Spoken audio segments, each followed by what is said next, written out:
د سن پښتونخوا لپاره مصطفی بنګش یم او په دې وخت ټل کې موجود یم. ټل کې چې په کوم ځای کې موجود یم تاسو ته ښکاري دلته زما شاته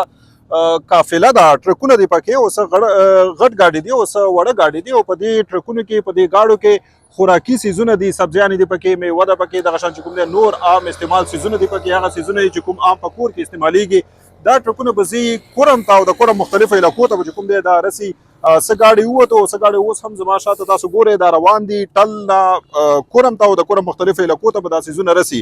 تاسو د یاد وي چې په کورم کې د دې نه مخکې هم څو ورځې مخکې دا قافله چې کله ټل نه روانه شوه او په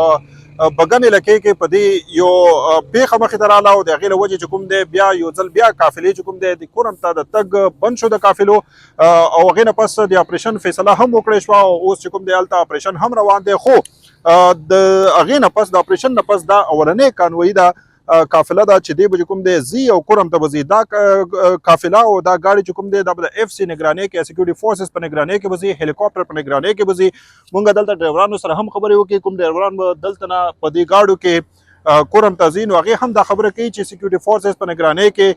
موږ چونکې خپل ځانونه محفوظ ګڼو نو دې وجه موږ هم روان یو، سیکورټي فورسز هم شکریه ادا کوي. نو دا ګاډي چې کوم دی دا به کورم ته ځي او د کورم مختلفو علاقو ته به دا رسي او دا سامان چې کوم دی دا به رسوي.